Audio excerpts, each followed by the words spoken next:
So is Supergirl getting renewed or not? Because as we come to the season finale next week, it's getting awfully conspicuous and awkward that CBS has not yet made up its mind. But I have to say, I can understand CBS's predicament because while I really enjoy Supergirl, this is a show that gets in its own way. And by that, I mean its insistence on being really strongly feminist in kind of the bad way.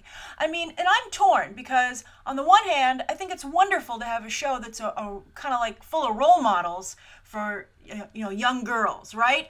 But this isn't a Saturday morning cartoon or like an afternoon show that plays after school. This is like supposed to be a show that everyone can enjoy because it's in prime time. It's supposed to have a wide audience. It's not like the DC Supergirls animated show that they have right now, right? Which is like clearly just supposed to be like, please like superheroes. Although I'm still a little disappointed that there needs to be such a strong push for the female audience, right? I mean, I don't know. I don't know what it's interesting, on a side note, like they always say like, oh, women are going to see like Guardians of the Galaxy and women love superheroes and women are always saying, where's the merchandise so I can buy it?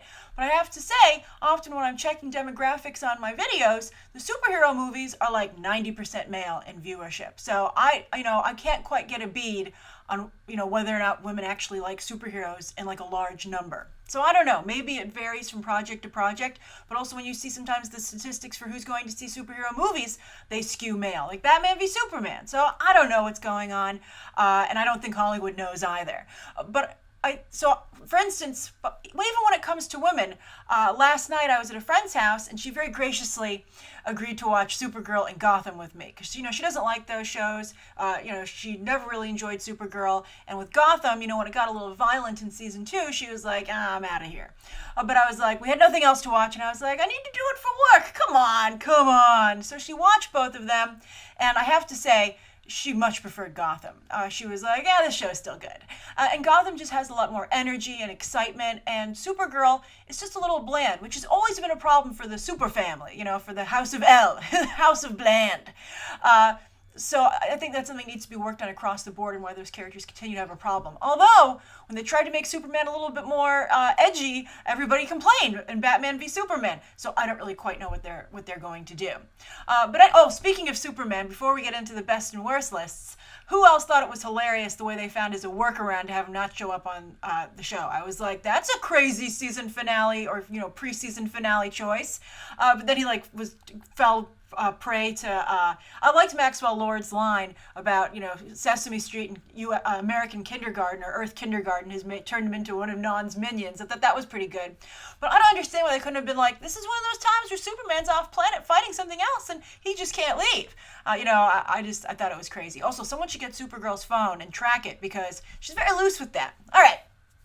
So let's get on to the best and the worst. And I was able to fill the best, but still, it shouldn't have been so hard for the second to last episode of the season, right? Wouldn't have ended on the Kryptonians. All right, so number 1, Alex, Kryptonite Super Soldier.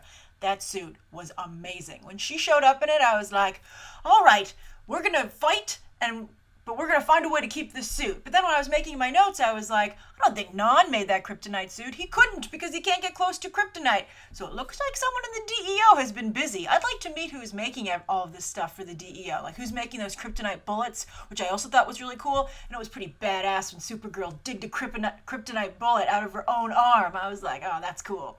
But Alex looked so cool. She's got the cool kryptonite sword. She's got like this, she was pulling a little bit of a Metallo there, but I like the Kryptonite Armor. It was just really great. I don't know how she's jumping so high in the sneak peek for next week, but still loved it. And even though I don't like Indigo or Non, I gotta hand it to them. This is a good plan.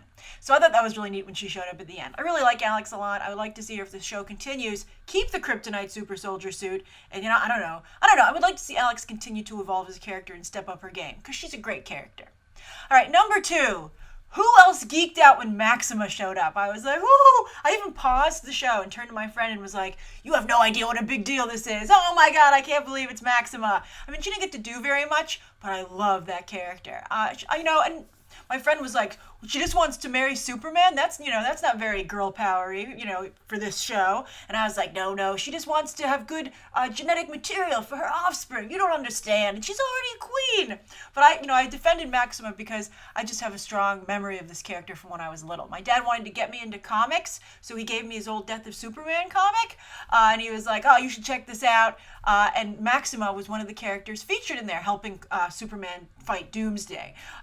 Very good comic. And she's just like a cool character. She showed up in the animated series a few times, the Superman animated series. She's fun. She's a fun character. I like her a lot. So I love that she was there. I was like, oh my God, please do more stories with Maxima. So I couldn't help but geek out on that.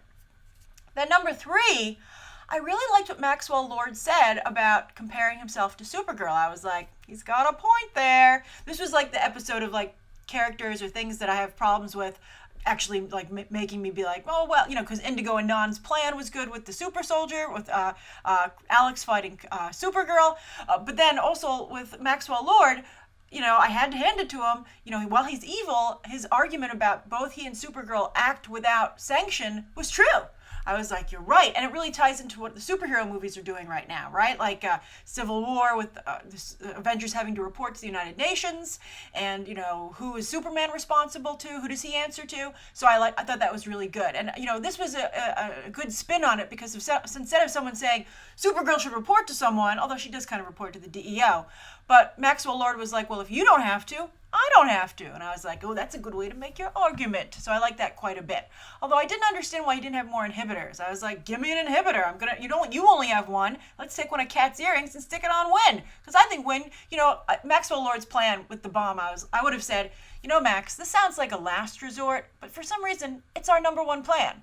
So I think that they should have tried a little harder to come up with something else. But I don't.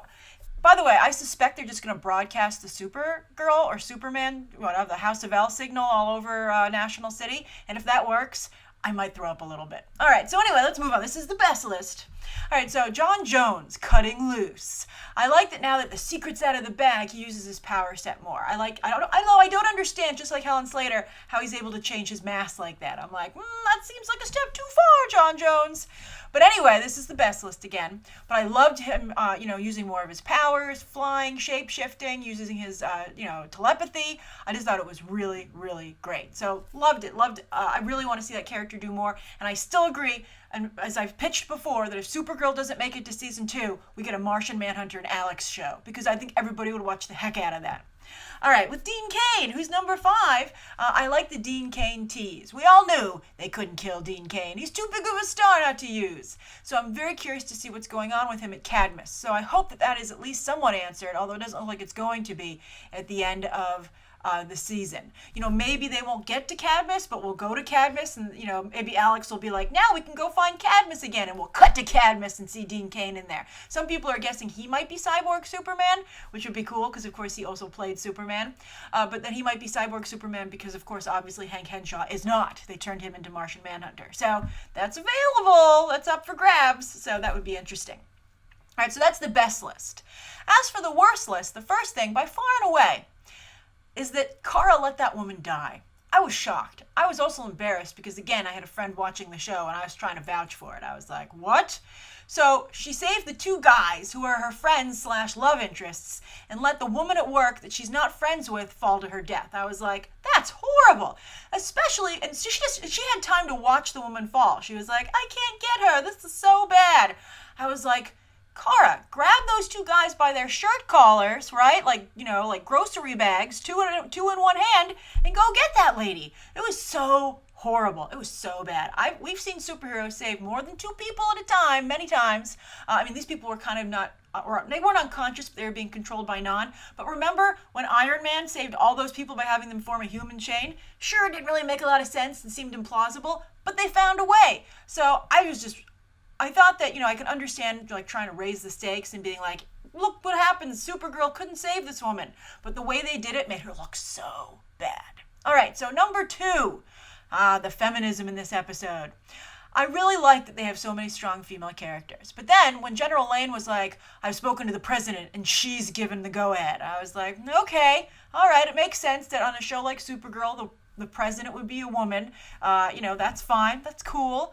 It's interesting. On 24, they had like a black president, which was very well received, and people say really paved the way for Barack Obama, right? But they've tried since then to have female presidents, like Gina Davis had a show, that show with, I don't remember, no one likes her anymore, Katherine Heigl. Remember, she had a show for a little bit, and Alfred Woodard was the president there. It's like they try to keep having this idea of female presidents, and no one takes to it. So they need to find the right casting. It's not working out so far. And I think there's a female president in the new Independence Day movie as well, Stella Ward. But I don't think that's going to really knock anybody's socks off either. They need to cast Meryl Streep as a female president, and then everyone will be like, that's kind of cool. All right, so anyway, but then when they said, God's a woman, I was like, you guys are out of control. Forget Non. This show is nuts. And then I realized that they really have switched the script, where they have mostly female strong characters, and then all the male characters kind of fill the roles that female characters would usually fill on a male-centric show, right? So I'm like, okay, I see what you did there, but at the same time, to do wrongs, make a right. I was talking about this recently with Star Wars. It's like, I don't think it's a good idea to lift women up by pushing men down. You have to lift everyone up. So I had a real problem with that. So I didn't like that so much. Also, come to think of it, they don't have a lot of diversity on this show either, which I agree. I've seen a lot of BTT viewers point out that, everybody talks about, oh, great female characters, but for some reason they're always white. So they need to work on that in addition. All right, so speaking of white actresses who shouldn't be working, Helen Slater. Oh, she's so bad. She's such a bad actress. She's a really bad actress. She's a horrible actress. I understand that she was Supergirl in the movie, but she's so bad. I'd be like, she should have done like a one-time guest spot maybe, because she's just a horrible actress, unusually bad. Usually someone can just not be great, but for an average non-actor do at least play along. But she is just actually nails on a chalkboard. Although I did think her interest in John Jones's shapeshifting was adorable, right? I mean, even she could pull that off because it was so cute. Then another woman on the show not doing such a great job, the actress playing Indigo, who I know also played Supergirl in Smallville, but she's really bad. And I think that costume doesn't do her any favors. It's so cheap.